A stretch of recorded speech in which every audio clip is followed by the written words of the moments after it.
All right, thanks so much, Joey. Well, just one day after Ukrainian President Volodymyr Zelensky asked Congress and President Biden for help, Russia's attack on his country has intensified, with airstrikes in many areas targeting apartments, civilian businesses, and hospitals, adding to the urgency of so many trying to escape.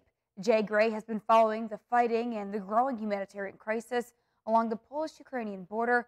He's joining us with a special look at some of those who have been rushed into help. Daybreak brings another attack on Kyiv. Crumbling buildings litter the capital city as Russian airstrikes continue around the clock. In the battered city of Mariupol, the shelling continues even as they unload the wounded. Doctors at this hospital, one of the last standing in the region, treat the victims of war, while villages across Ukraine honor their fallen heroes. These guys are like angels for us. They died here protecting us physically, and then probably they're going to be protecting us there in heaven.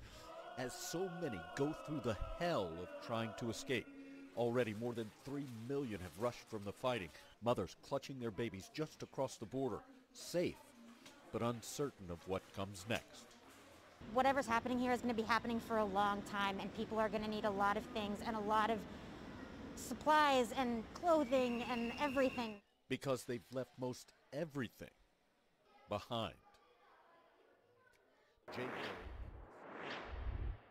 And switching gears now to the latest out of Puerto Rico. Beat Retreat is taking place in Puerto Rico, where panels made up of different leaders from the media industry will debate. They'll be sharing their views and perspectives of the media world today. Our Francis Felix reports. Beat TV, the essential chronicle video platform that focuses on advertise, is celebrating Beat Retreat, one of the most important gatherings of media digital executive in Condado Vanderbilt. This event has the most interesting people who are innovating in media today, from the television programmers to the advertisers to the technology companies. It's an exciting time in our industry, and there's a lot of change that's happening. So we're recording that change. We're having very important conversations so people can go back and think about how to solve these problems, how to move things forward. So it's a very, I think it's going to be a very important media conference. The big topic, of course, is CTV and, watching, connected TV as opposed to broadcast TV, and how that's changed so quickly. So that's a big thing. How do the advertisers find their audiences where they used to just buy on the Super Bowl or buy a big TV block and that would be it? Now there's so many opportunities because the audiences are fragmented.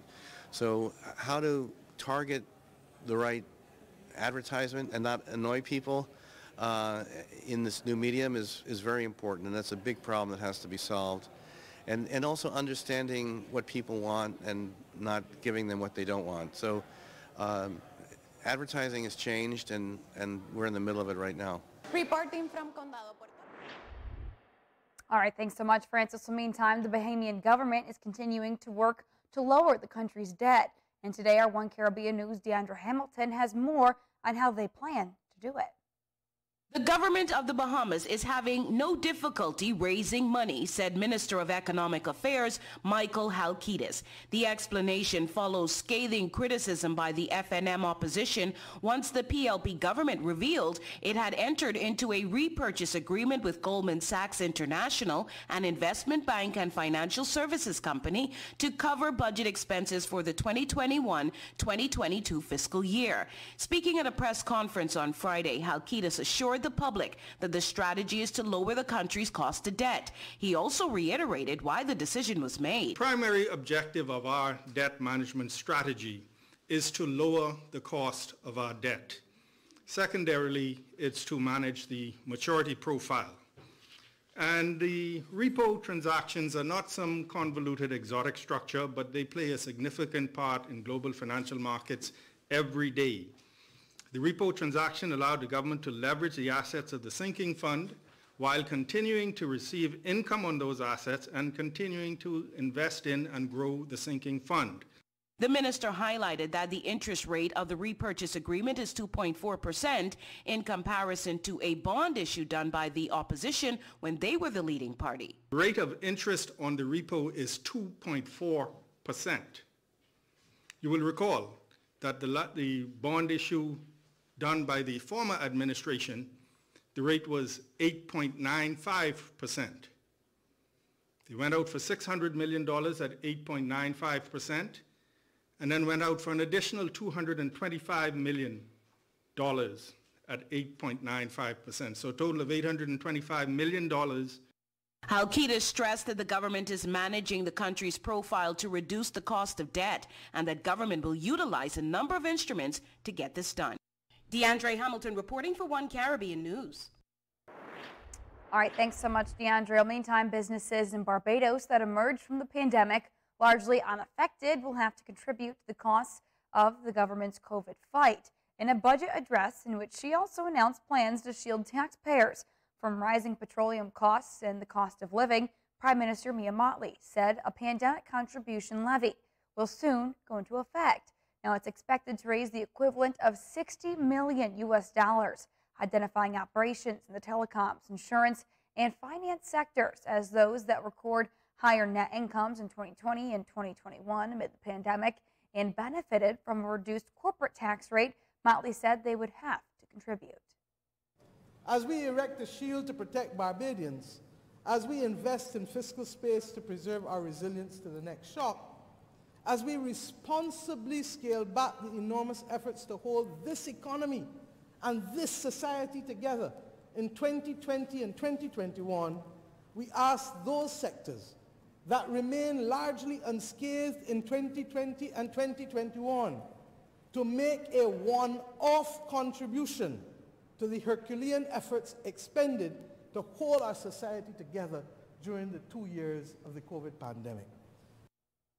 Now, Motley said the levy on corporate profits in the identified sectors would be a modest contribution, noting that businesses would keep 85% of their profits in their pockets, and the measure will only be in place until March of 2023.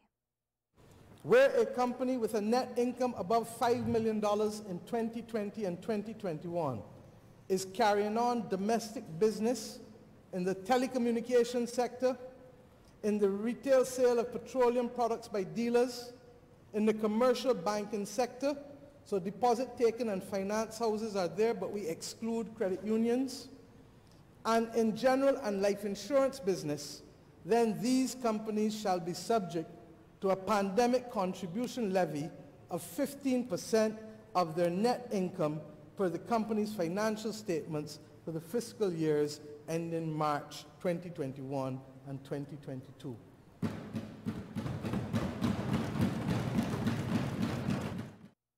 Now, the Prime Minister said workers who earn more than $3,125 US per month will also pay the pandemic contribution levy at a rate of 1% of their monthly income for 12 months. That starts April 1st.